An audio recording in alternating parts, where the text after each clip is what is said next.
Hola chicos, hoy día vamos a ver la introducción, ¿no es cierto?, al proceso de desarrollo de software para contextualizar justamente lo que tiene relación con su trabajo profesional futuro. Dentro de los modelos de desarrollo de software encontramos con uno que es el más tradicional, el denominado método secuencial de desarrollo de programas, o también conocido como método de cascada, ¿ya? Básicamente se recomienda este tipo de modelo cuando tenemos muy claro cuáles son los requisitos que vamos a implementar y tenemos una buena comunicación con el usuario, ¿ya? En general, las etapas que nosotros encontramos dentro de este modelo son el análisis, el diseño de la solución, la implementación, el testing o pruebas, y unido a eso, ¿no es cierto?, viene el proceso de explotación y de mantención. Cuando miramos estas 6 etapas, estamos hablando principalmente de lo que se denomina ciclo de vida del software, ¿ya? Es decir, desde que nace el requerimiento y la necesidad por parte del usuario hasta que el sistema es usado en forma intensiva y probablemente en versiones futuras requiere de mantenciones y de nuevas funcionalidades. Veamos cada una de estas etapas y de esa manera, ¿no es cierto?, vamos a ir conectando con los módulos o los temas que vamos a ir revisando dentro del curso. En la etapa de análisis nos encontramos con 3 subetapas principales, ¿ya? A este nivel vamos a pensar que estas son las únicas subetapas, pero después cuando ustedes vayan avanzando, ¿no es cierto?, en el transcurso de su carrera, se van a dar cuenta que estas etapas a su vez se desagregan o incluso se podrían incorporar nuevas etapas. Cuando yo tengo un problema, ¿ya?, básicamente lo que tengo que hacer con un problema a ser resuelto en forma computacional es identificar cuáles son las entradas, ¿no es cierto?, que están dadas normalmente por el usuario, pero también muchas de ellas, dependiendo de su complejidad, requieren de alguna revisión bibliográfica, ¿ya? La identificación de la salida, cuál es el producto, qué es lo que nosotros queremos generar a través de nuestro desarrollo y cuáles son las restricciones que están impuestas normalmente a los datos de entrada. En el diseño de la solución, por otro lado, nosotros tenemos que ser capaces de diseñar cuáles son los datos o los repositorios en donde van a estar los datos almacenados, cuáles van a ser los algoritmos de transformación sobre esos datos.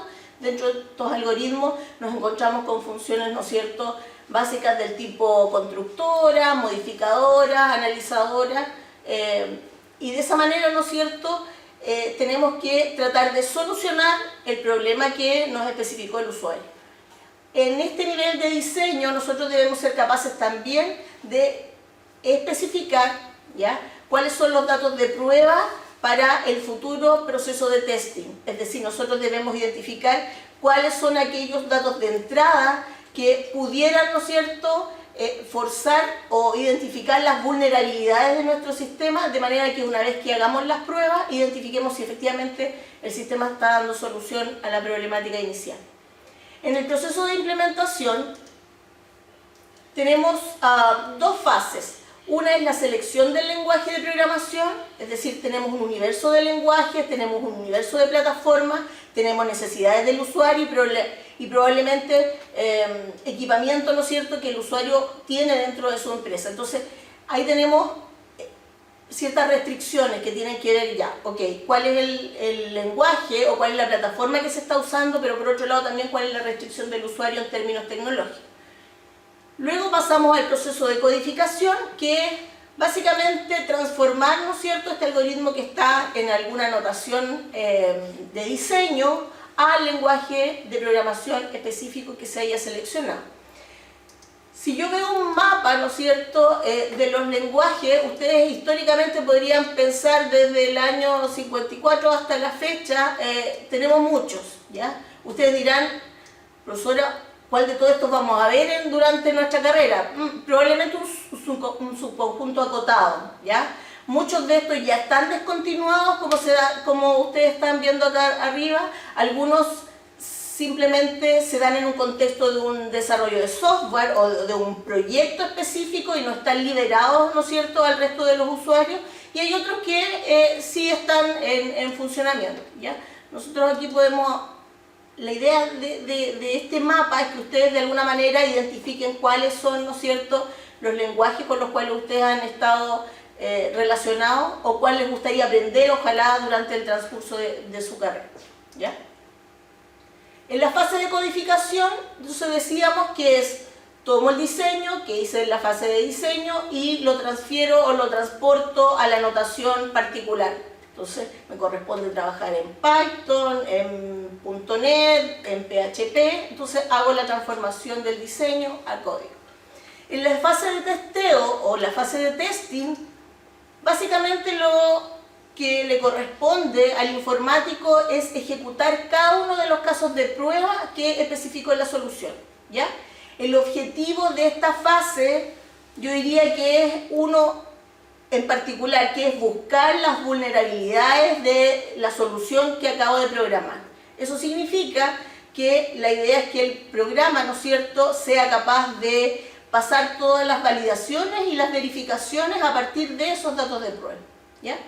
En conjunto a la ejecución de los datos de prueba está la fase de depuración, que consiste, ¿no es cierto?, en la mejora de los fallos que ocurran en cada uno de esos casos de prueba. La clave de este proceso está en el diseño de los casos de prueba. Si yo defino casos de prueba que son muy simples, ¿ya?, probablemente no esté asegurando la fiabilidad del software.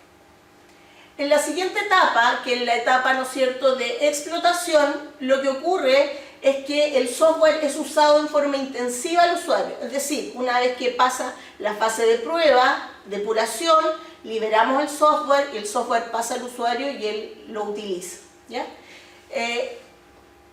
¿Cuánto dura esta etapa? Es muy difícil saberlo, ¿ya? Tiene que ver con cambios tecnológicos, con cambios en los requerimientos del usuario, pero luego de eso entonces pasamos a la fase de mantención que puede ser correctiva por alguna falla encontrada o simplemente por la incorporación de nuevas funcionalidades, ¿no es cierto?, al software. Ese es el modelo secuencial de desarrollo de programa denominado modelo cascada, ¿ya? Existen otros que ustedes van a ver en las siguientes asignaturas que tienen que ver con programación extrema, ¿no es cierto?, en donde existe una relación un poco más directa con el usuario y el usuario tiene la posibilidad de estar con el desarrollador ahí a la par, ¿ya? Entonces van desarrollando requerimiento por requerimiento en forma un poco más rápida. Este método secuencial se recomienda básicamente cuando tenemos una interacción con el usuario, tenemos muy claro cuáles son los requerimientos y no requerimos necesariamente de un tiempo acotado en el desarrollo, ¿ya? Entonces en el fondo tenemos un poco más de relajo, podríamos decirlo, ¿no es cierto?, en el desarrollo.